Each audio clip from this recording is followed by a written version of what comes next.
Hi everyone. I'm Natalie Hyett and I work at Legal & General. And first of all, quick apology. I am just recovering from COVID and I talk about care day in, day out, every single day. But has anyone had COVID and got serious brain fog? You did that the other day, Tracy. Because honestly, I could end up talking about anything. So I have got some notes. But I am super passionate about care. I've worked in the care sector for a very, very long time, probably 15 years now, and it's quite personal to me. I am a single mum with 2 children. I had my children quite young. I'm just getting my life back, nearly, and my mum is actually needing some care at the moment. My dad is her carer, but I am picking up some of those responsibilities, and it's hard, really, really hard. So personally, I'm going through this. Professionally, I sit in the care team at L&G and I lead our strategy on what we do to support carers. But I also sit on the board as a trustee of a charity where we provide respite care to unpaid carers. So I live and breathe care all the time.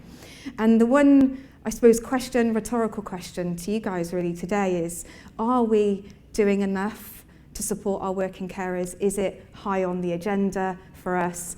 And is now the right time if we haven't considered what we've already got in place for our working carers? Because I think the one thing from COVID is that we've allowed people to come into our homes, and the amount we get to know each other more now on teams and family environments, we've probably got a really clear understanding of who's got caring responsibilities, and we're really, I think, at a time where we can make a difference. And this is a societal issue, and it's not one that government can fix on their own. And I am super passionate, and if I could have one ambition, it would be that we can support working carers across the whole of the UK, all 5 million of them. Might be a big ambition, but eventually that's where I would love us to be, because they play such an important role, I think. And the purpose of today for me is, how is care translating into the workplace? Let's look at some of the ways it's impacting our employers and employees in the UK. And let's think about how we can have that real caring culture within the organisation and mitigate having inconsistent practices where we might end up in a complaint situation. And then last but not least, let's look at some of the top tips. And first confession, I haven't created any of these ideas myself. I have spent the last year listening. I've gone out, I've spoke to so many organisations in roles similar to yourselves, and I've just taken it all in, and I've heard what you aren't doing, what you are doing, the gaps, what's working really well, and I've tried to just capture that, and I would really like to share that with you today.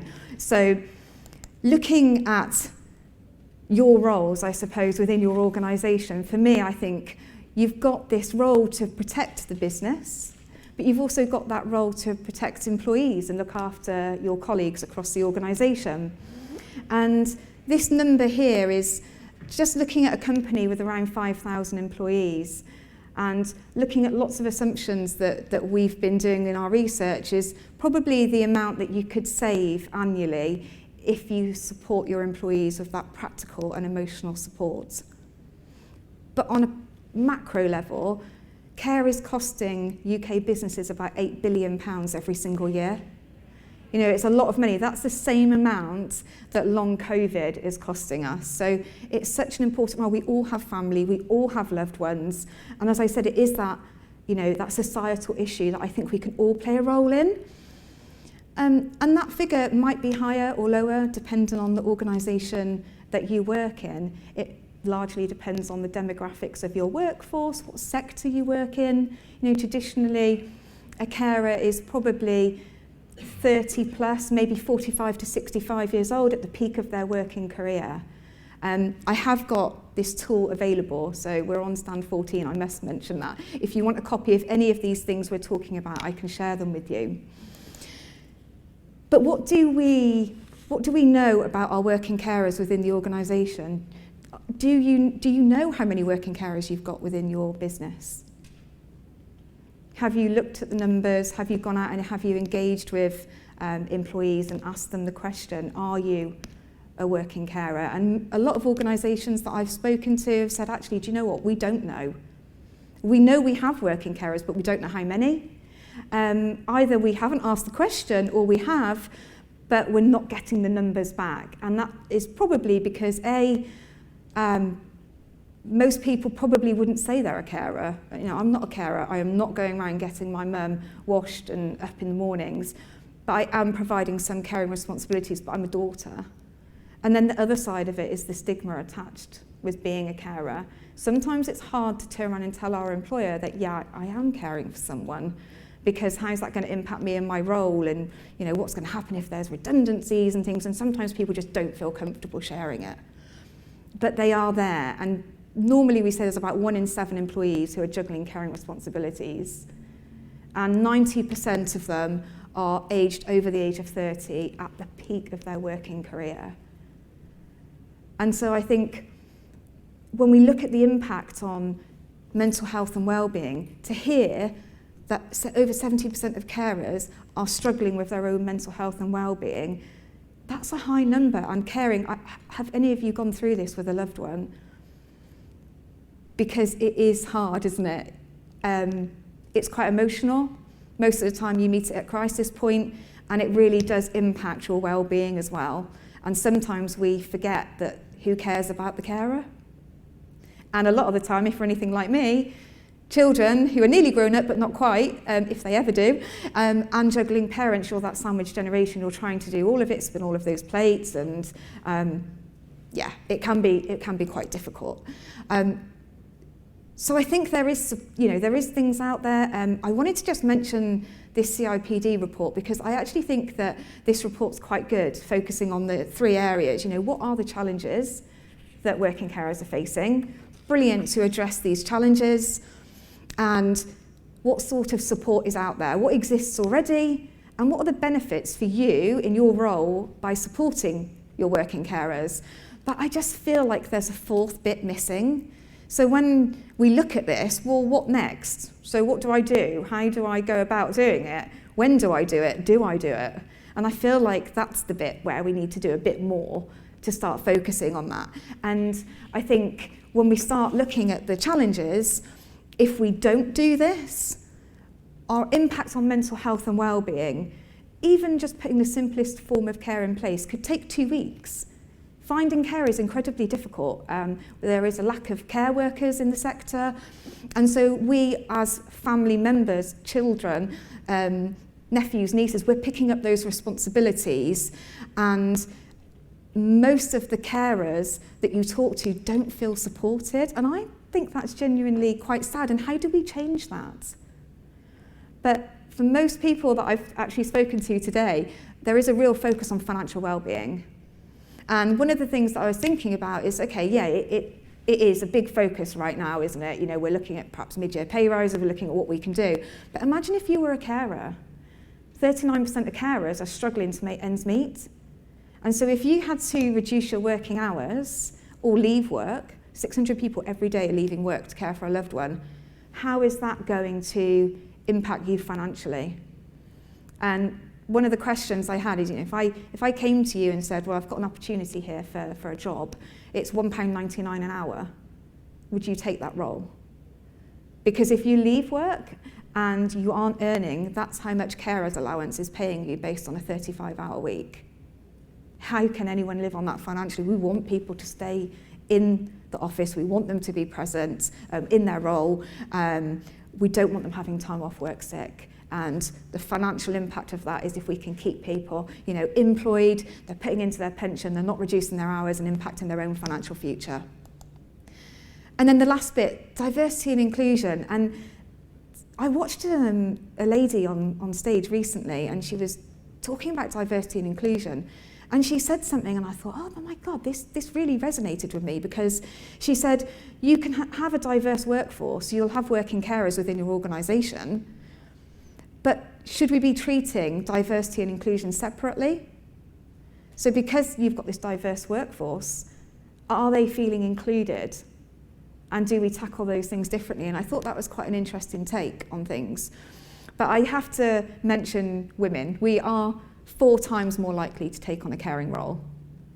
And 60% of women are carers.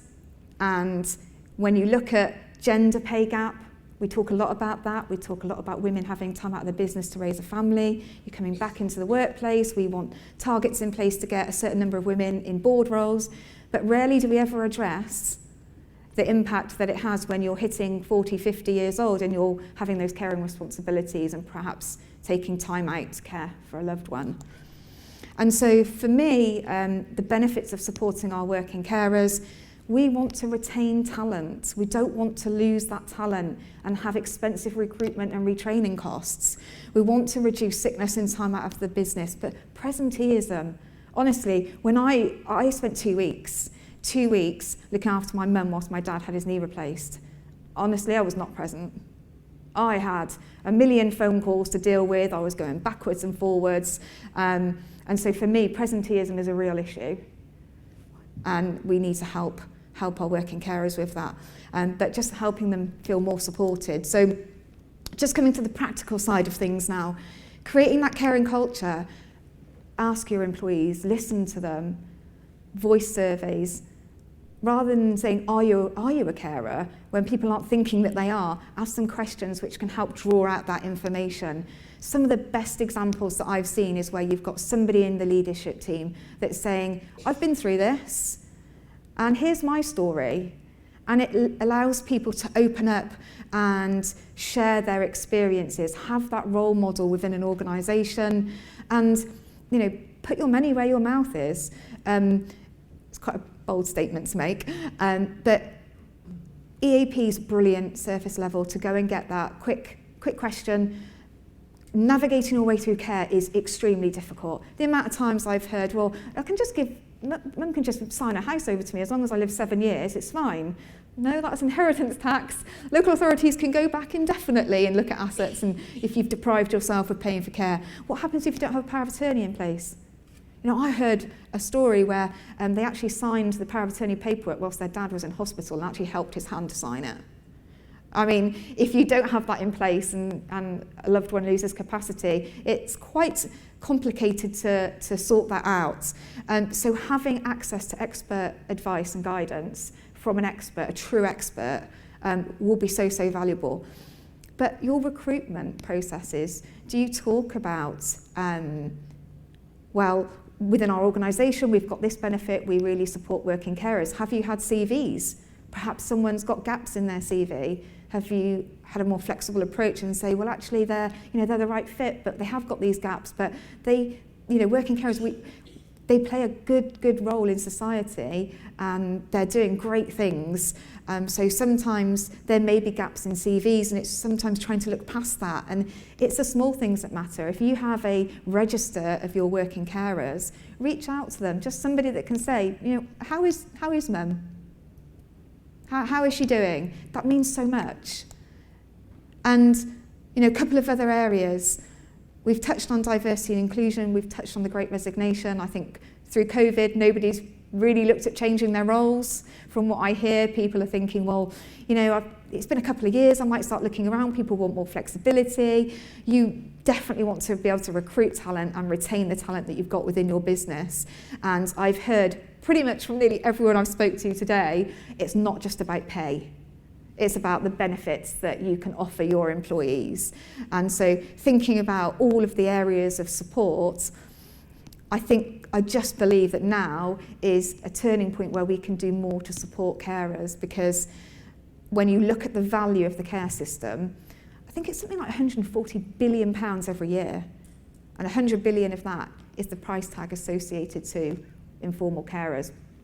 So they play a huge contribution, and we're all getting older. The over 85 cohort is set to double. So there will only become more of us that are caring. The rise in the cost of living, I mentioned this earlier, gas has gone up, electric, fuel, everything is becoming more expensive. If you are having to reduce your working hours or even pay towards someone's care, going in a care home could be £1,200 a week. If mum hasn't got the money to pay for that, care homes will be looking at you as the family to top up. So it could impact, the financial resilience of our employees. But having a clear definition of what a carer means, having a policy in place, having levels of unpaid or paid leave. We didn't see the bit about 5 days unpaid leave in the Queen's speech, which was a shame. But do we have to wait for that? Can we not do that anyway? Having a carer's passport. I love this. The first time I heard about this, and I just thought, this is a great idea. Maybe somebody needs to start work at 9:30 in the morning because first thing in the morning they need to go and help mum out.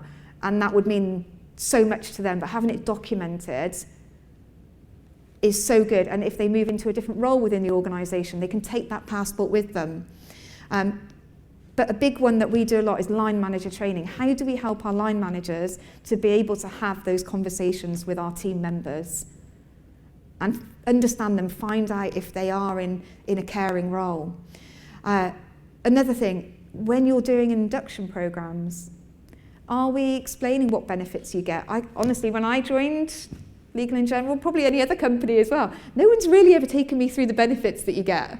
One thing I do love is that every year I do get a statement that tells me what benefits I'm using and what I'm not.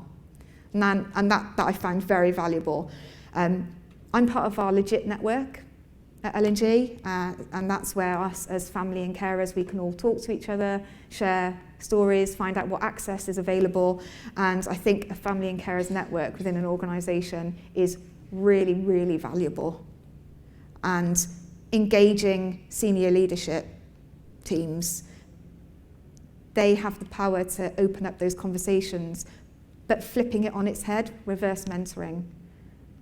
Somebody who is going through a caring responsibility and their role, it could be months, it could be years, explaining that to a senior leader so that they understand what their life is like in work. Having a champion as well, I think, to build that network out gives it focus. And that's something I think is very valuable. I think having more flexible working patterns and having access to that external support is probably my final tip. And I've had to rush through that just to give us enough time to get to the end. But all of the documents that I've mentioned, we've got copies of them. We're on stand 14. We're happy to give you, copies of our working carers policy, our carers passports. We've also got a copy of the CIPD report and the tool, which will help you understand, based on your own company, how much money you could potentially save. But June, just one final thing, in June it was Carers Week. And I would love to offer, if you yourselves are going through this caring journey, or you can think of one employee within your organisation that is, come and talk to me. Come and register. We'll give them free access to our care service so that we can help them. I think we would just want to see more carers being supported. So if you're interested, we will help them through their caring journey. Please do come and let me know at the coffee break.